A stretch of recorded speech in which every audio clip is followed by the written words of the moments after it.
G'day and welcome to Nat's Knackers Yard, painting edition I suppose, or probably finishing edition.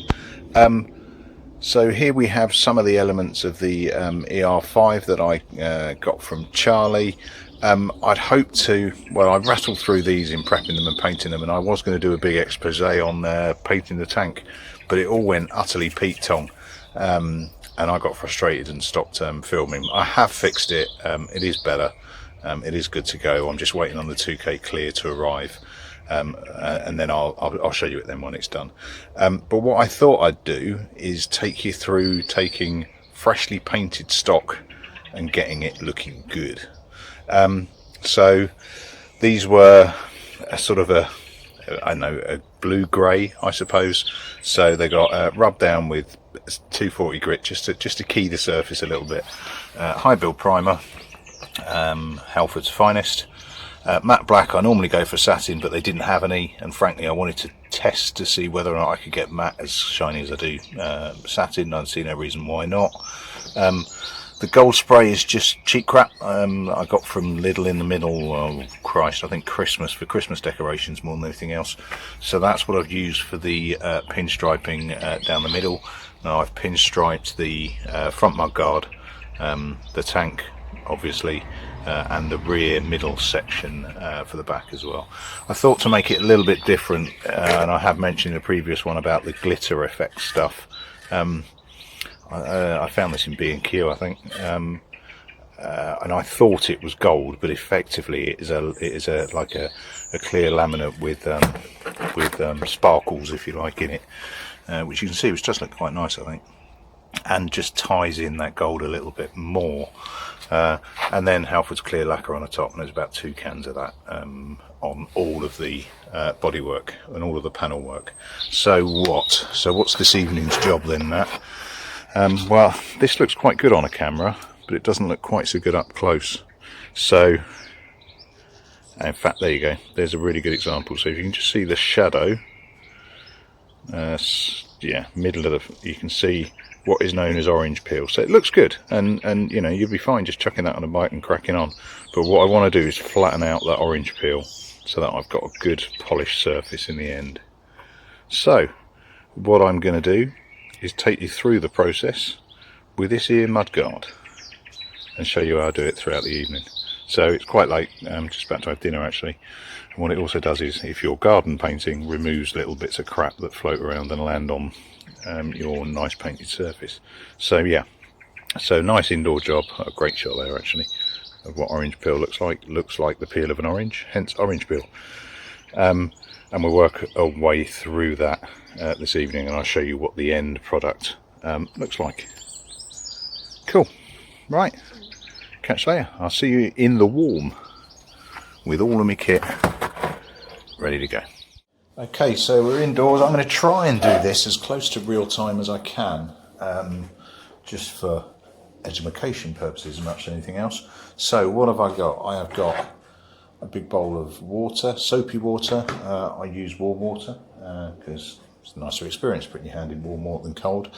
I don't use a block, I use a foam block, particularly on curved surfaces. I think if you're hitting a curved surface with a flat block, you're just going to flatten it off, so I prefer that. It also, being a sponge, holds the water, so it keeps it wetter.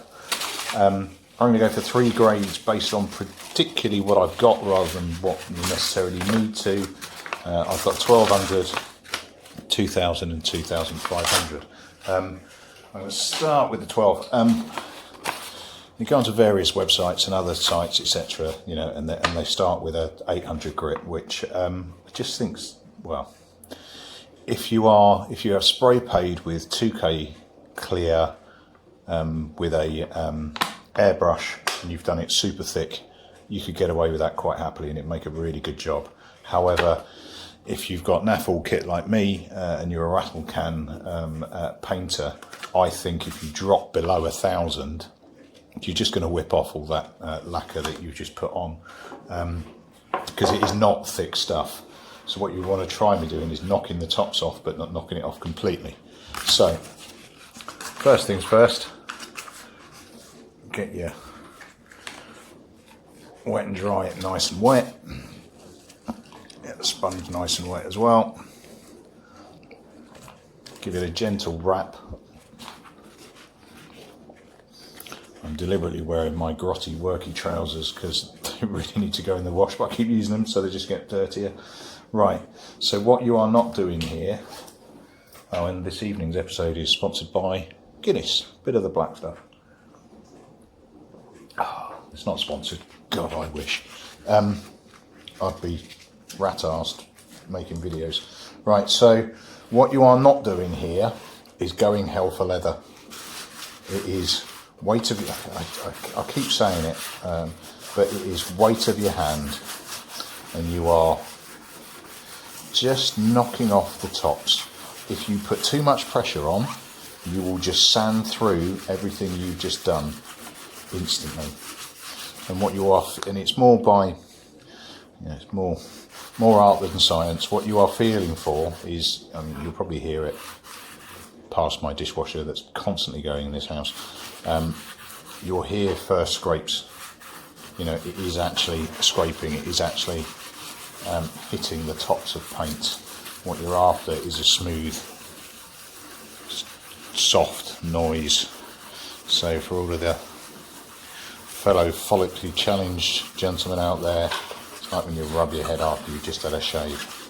So you're literally doing it weight of your hand, not pushing hard. Now the big flat, it's a curved surface, but you know what I'm saying. The big flat areas are nice and simple because you don't have to think about it very much. And you can look away and watch a YouTube video from my massive repertoire while you're doing it. What you need to be a little bit more careful with is where you've got edges. So where you've got edges around, not so much of an issue around these bits because they're covered by the fork, because they contact the forks. But when you hit an edge, you will bend around it, and if you are not careful, you will take the paint off it. So you may have noticed that the lip where this extension piece of the mudguard is, I haven't hit yet, and that's because I'm going to be deliberately cautious whilst doing so. So what I'm not going to do is just rub across the top, because all I'll do is rub off the, really, despite the fact I've got several coats of spray paint on here, it's rattle can spray, it's not thick stuff. You will just push your way through it. I just realised you can't see what I'm doing because I'm doing it too high. There we go.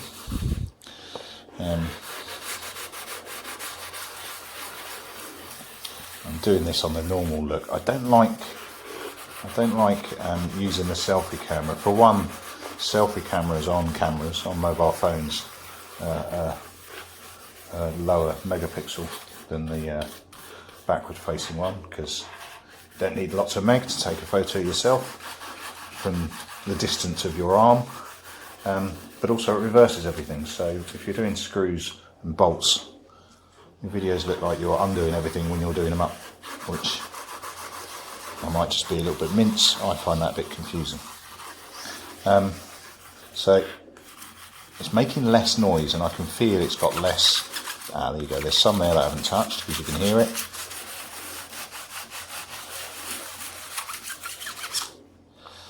Just make sure I haven't got a piece of grit that I'm jamming into my paint, which is another reason why you're nice and light, because bits of grit will fall off, bits of paint will fall off. If you're putting full body weight on it, all you're going to be doing is scratching that into your lovely fresh paint.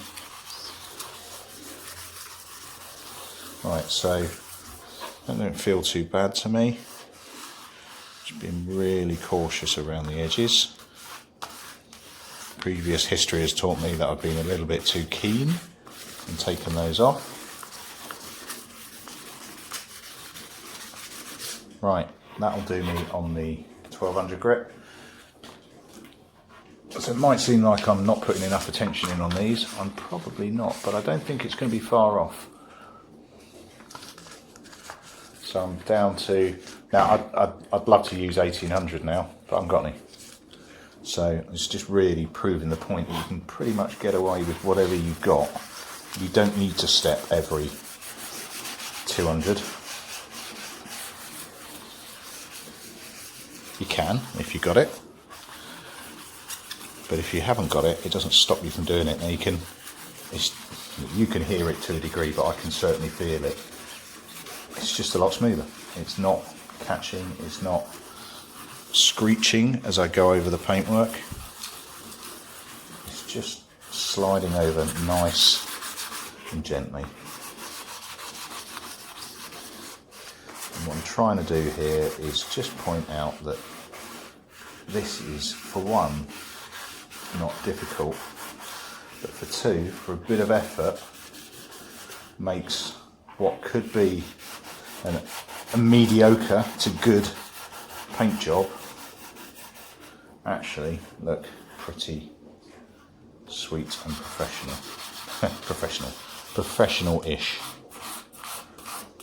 Better than just some tit with a can of rattle doing his thing in his garden. Right, just kind of concentrating a little bit on what you see. That's why it's worth spending as much time as you've got on your tank, because it's the thing you stare at when you're sat on it. And as much as it's nice having a nice paint job and getting nice comments from passers-by, pedestrians, other bikers, actually the only person you're really trying to please is yourself. Right, so I'm now on my 2.5, and it does just feel like I'm pushing a sponge across it. It's not catching, it's hardly making any noise. Well, obviously it's making a noise, but it's not making any sanding noises. Keep it nice and wet. Just get used to the fact your legs are going to get wet. Another reason why it's nicer doing this in the kitchen in the warm and dry than it is out in the garage. Don't have to worry about getting wet and cold, just wet. And I've got a whole wardrobe upstairs if I get too wet. Right, so that will do me, I think. And I say I think, and I'll show you why in a minute. Right, so let's just a bit of the ubiquitous blue roll.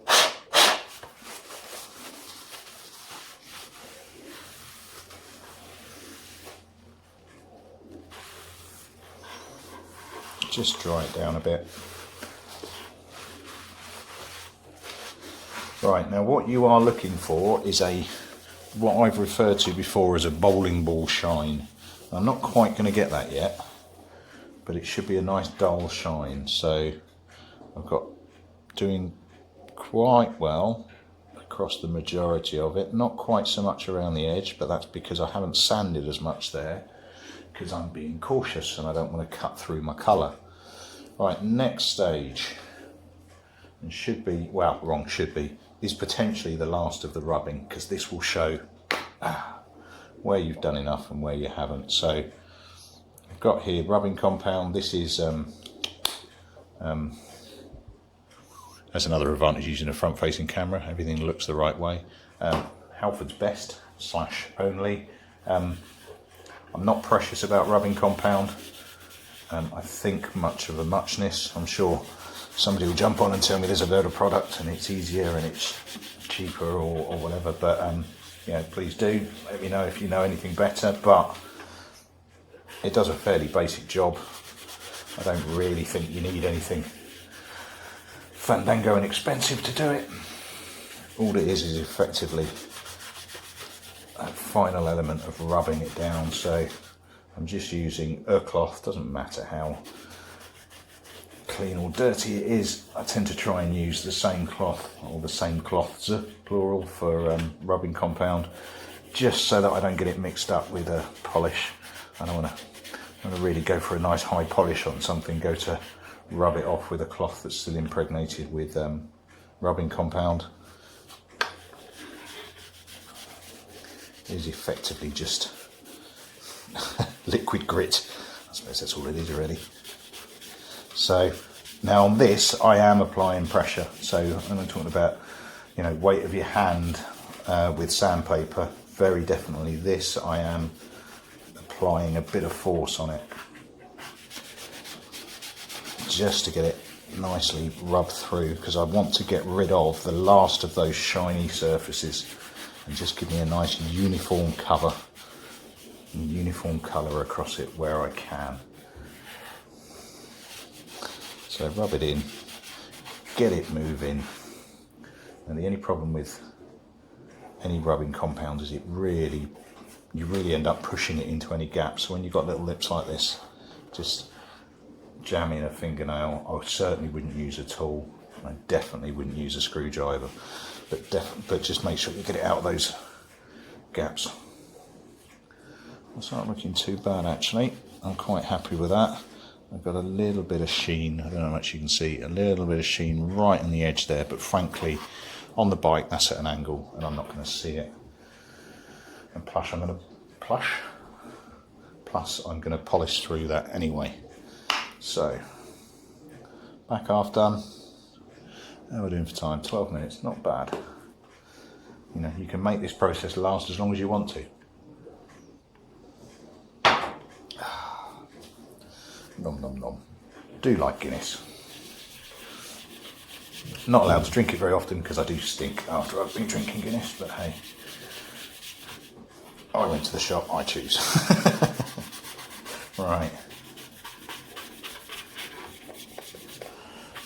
So it's really just giving it a good rub through.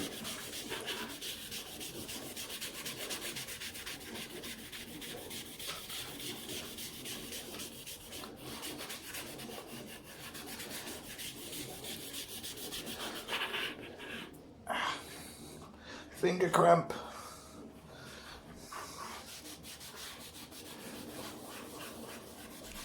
Again, that front edge I haven't sanded very much because I don't want to lose the black on the front. It's also a really very visible place to do so. So the majority of the cutting down is going to be done by this cutting compound rather than sandpaper.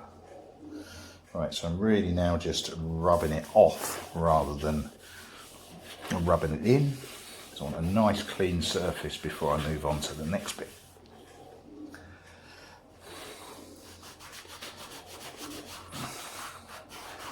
Right, and like the early stages of primer, this will point out where, if anywhere, you need to go back and do a bit more sandpapering.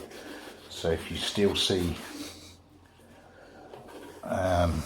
shiny patches to a degree, but if you still see any orange peel, there's very little point you polishing over it because it's just going to show up even more.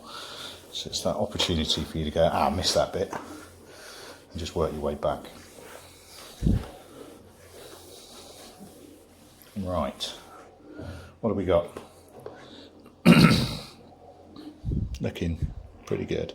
So my orange peel has gone. I've got a nice, really dull shine. There's the odd little divot kicking around. There's a couple of bits, but remember that's where it's attached to the fork, so that's stashed away. I'm still looking a little bit white up the top here, so let me just give it a bit more of a rub down and get rid of the compound. I don't really want to be polishing that into the surface. Right, that'll do. We are now good for polish. So I'll get me polishing stuff together and come back in. Oh, my apologies there, my phone was filled up, or was full. It's because I forgot to delete the last lot that I did. Right, so I was bestowing the values of Meguiar's. It is awesome stuff, but just don't let it dry, and don't let it dry in lumps specifically because it is a bugger to get off when it is dry. So once you've given it a top speed on the old drill to get it well and truly rubbed in, it's time to get it off. I prefer a cloth rather than the buffing rags and stuff like that. I don't know why, I just seem to get better results out of a cloth. It's a bit more tactile as well. You can feel if there's any rough spots left or high spots or low spots. So that is a quick rub down. Now bear in mind that is one go with Meguiar's. I keep calling it Meguiar's, Ultimate Compound Meguiar's. There you go. What I'm using, and you can see, you know, the effect that has is So I've got rid of that orange peel effect. It's now looking nice and shiny. So what I generally do is take a big swig of booze, chuck on a bit more. I think rule of thumb I've found, so flip back down to the screw, get it mixed in. I reckon 2 coats of this is enough, and then turtle wax on top. And it's basically what I did on the on my diversion, so I'll do the same here.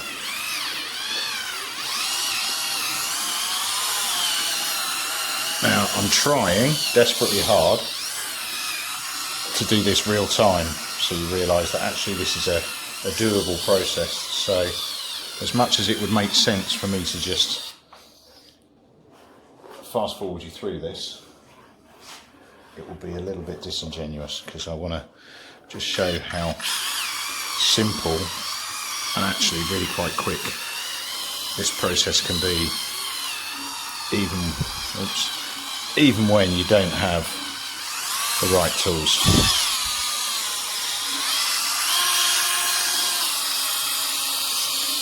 So I dabbed it on.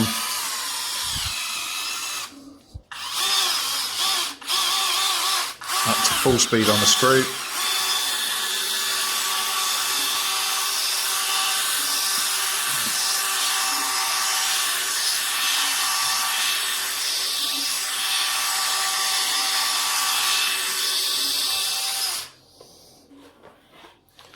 Flip it over, same again on the other side.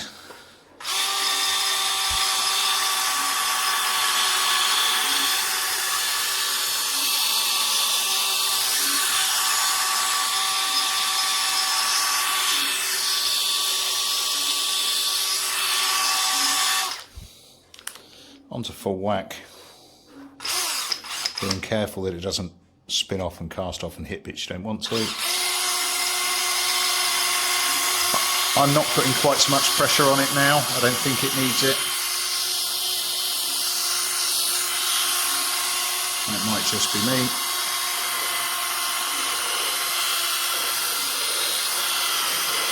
All the way down to the edges. That's the tops. Bang it round. Same again.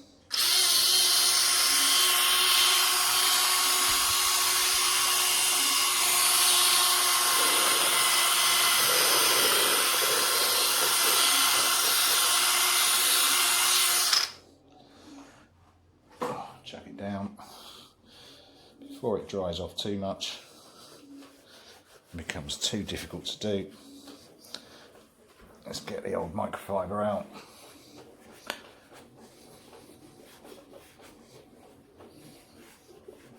And just give it a once over. Now this feels wonderfully smooth now.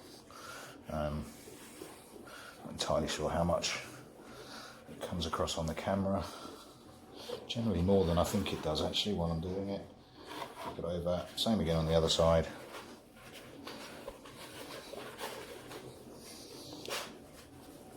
And then I would have gone straight into the turtle wax, but I'm going to have to pause the video and go and grab it because I've left it in the garage.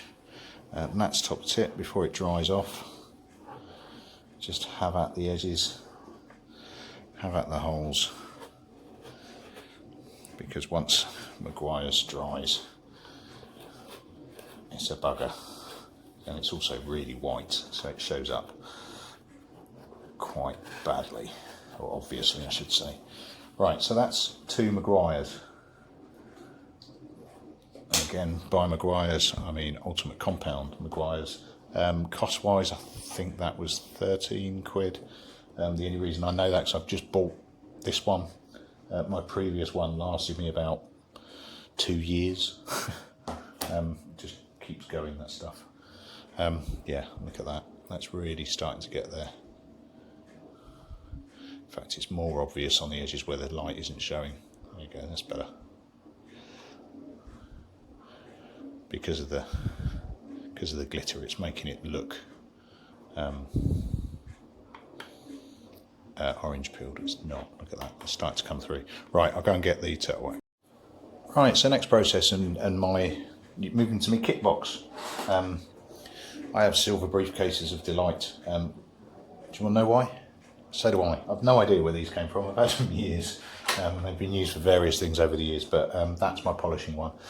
So the stuff we're going to use here, I mentioned it on Motorcycle Rescue and Take Called Parts Facebook site, which if you're not a member on, join in. It's a good chat. I picked up that a week ago or so. It is the world's cheapest, crappiest rechargeable drill, because my drill was just, I don't know, too man for the job, or too big for the job, too heavy, too fast, and it was just spraying stuff everywhere. This is cheap crap. I think it was about 18 quid, but 2 speeds, drill, screw. It is perfect for this. More than anything else, it's rechargeable off a normal charger port, but it's really light, which you wouldn't really want for a drill, but it's really good for this. So I've also got a load of mops. Mops are, I think, about 8 quid off eBay, something like that. And it's just straight screw in. Job's a good one. Right, so I'm going to go for Meguiar's to start with, and then turtle wax on the top. Where's my turtle wax? Put it down somewhere. 2 pads. I quite like the knobbly bobbly ones, so I go black for Meguiar's and blue for the other one, for no other reason than black and blue is in order that I can remember. So I'm spinning the wrong way for some reason, not that it makes any difference. I'm on the screwdriver setting to start with, and all I'm going to do is bang it on. And I'll start, I was going to start on the side that's most comfortable for me, but I'll start on the side you can see best. Chuck them on. Bit of a dab, and then this doesn't have speeds, but it does have a decent trigger, so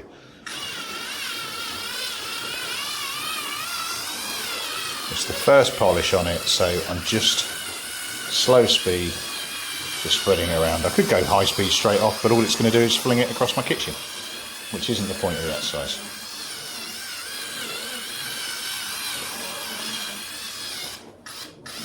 Up to and including my pinstripe.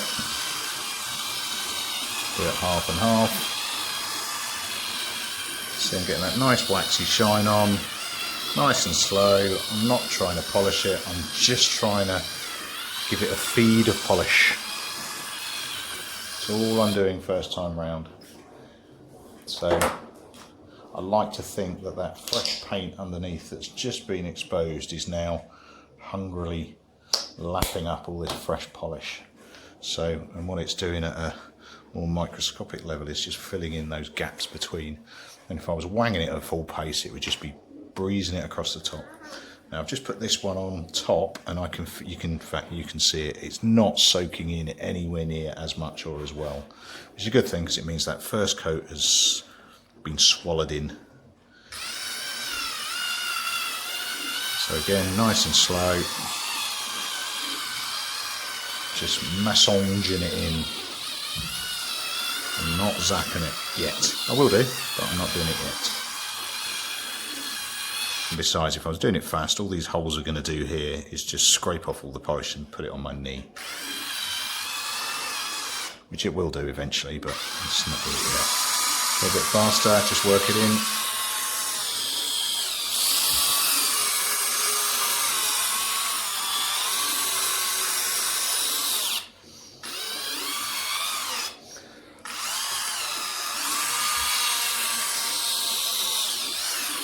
Right, I'll leave that to soak in a little bit. Spin it round and go for ditto on the other side. Now the sponge is wet now, so it's also going to take a bit of drying up. Spread it round.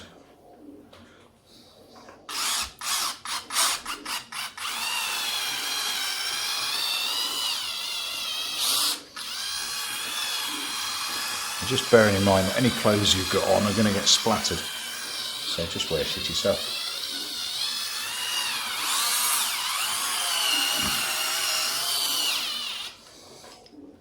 He says covering his jumper. Right.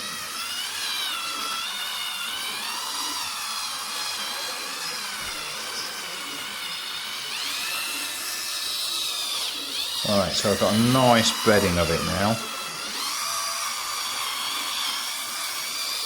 I was going to put a bit more on this side, but I think the sponge is now nicely wet. So what I'm going to do now is go up and go full speed on the screw. So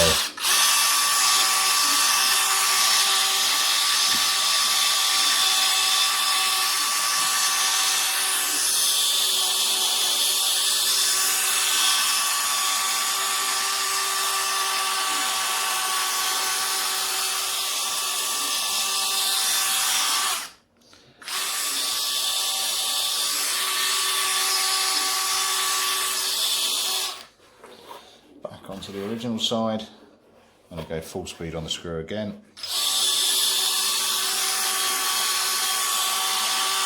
Really nourishing that fresh paint.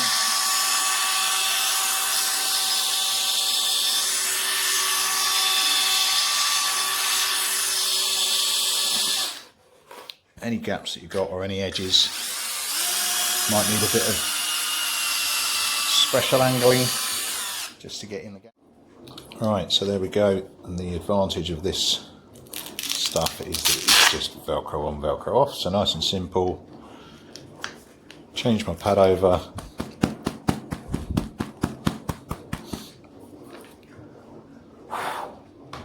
knock off some of the old polish that's on it, which if I thought about it I would have done off camera, but hey, I never claimed to be professional.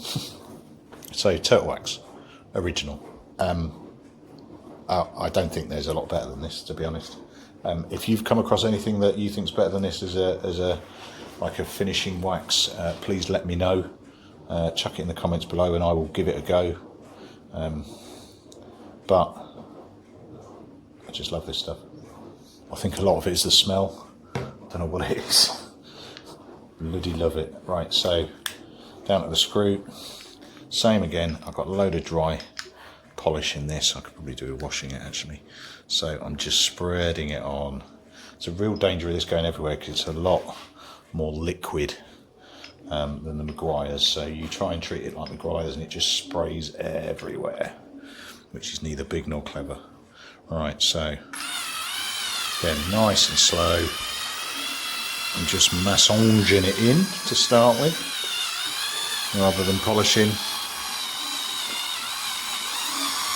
In my simple mind, it's more liquid, so it goes into smaller gaps than the Meguiar's did. So I'm just pushing it into those little gaps. A nice, simple, low speed. So I'm going to do that again on the other side and do it once more, just to get it soaked in. I do love this smell. I don't know what it is. I wonder if it's a childhood memory. Don't know.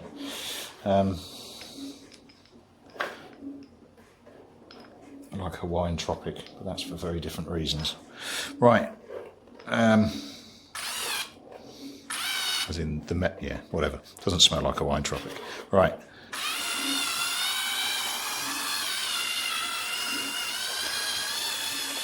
So just massaging it in.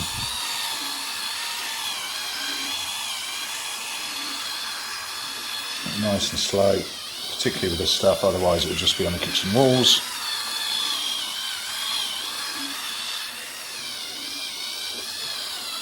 Getting in those grooves.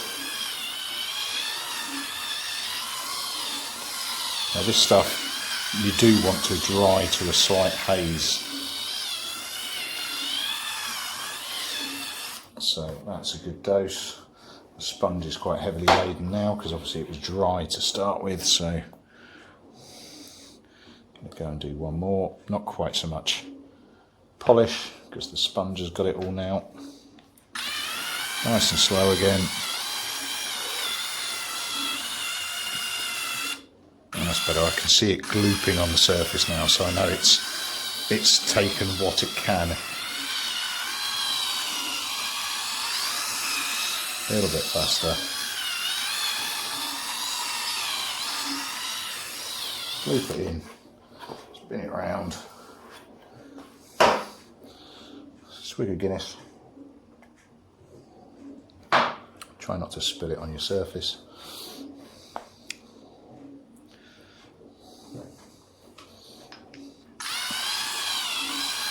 Gloop it in. Nice, good, generous covering. Get it well over what you can. I'm going to start boosting up the speed a bit now.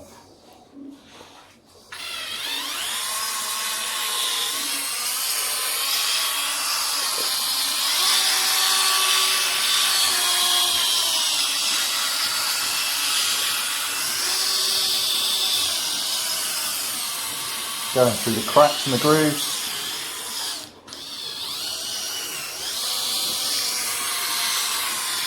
Concentrating on the bits that you can see, i.e. the tops, but not neglecting the sides because it's very easy to do.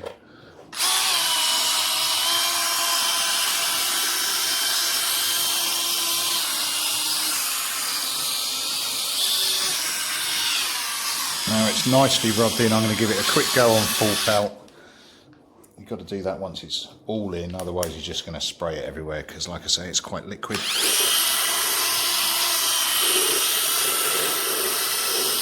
Not a lot of pressure. Let the sponge do its thing.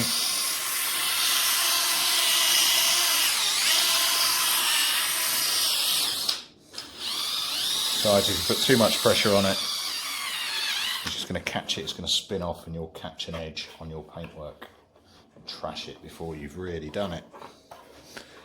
Ditto on the other side.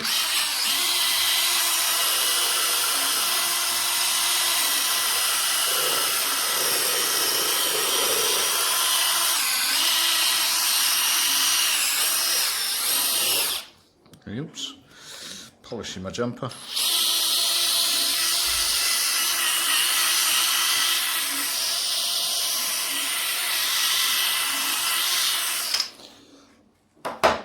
Alright, and again with the old microfiber. Again, could use the buffer piece, but I don't like using it. I think by this stage I'm not a big fan of putting power tools near paint, to be honest.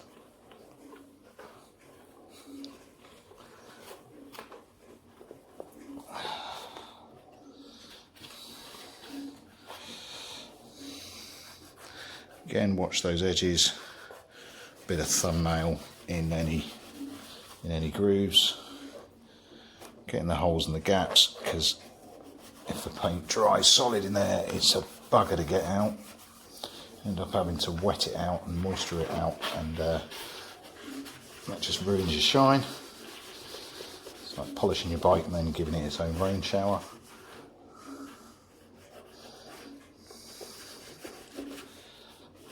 Not too fussed where the screws are going to go because they're just going to push that out. But I would normally do 2 of those, and I may well do once I stop filming. But look at that, in the period of whatever time that's taken, I'll have a look. That's just dry cast off. You have got showroom shine on fresh paint. Now again, if I cover up so that you can't, so you're not getting the glare from the light on the surface, you can see that that is pretty sweet. And that's how you do it. Wrong. That's how I do it. Now, please comment away if you know other ways, if you know better ways, if you know quicker ways. It doesn't take that long, but yeah, if you know, particularly if you know any better products or you found better products, then please let me know. I don't think there's anything better than that. I really don't. I think there probably is better than that, but I like it. So yeah, if you find some better stuff, then please let me know. But more importantly, what was I trying to show? I was trying to show that fresh paint looks great. Well, I'm wrong. Fresh paint looks fine, but it doesn't look great. And actually, it doesn't take that much to get it. Awesome. Look at that. No orange peeling at all. Reflection of my currently incredibly untidy kitchen, but I've got 3 kids on school holidays, so that's how it goes. Yeah, sweet. Right, I was going to do more of the bike this evening, but not film it. I'm not entirely sure I will. I might just take a chill out and sit in front of the telly with what's left of me Guinness and watch some mental chewing gum. Cheers all. Catch you later. Ta-da.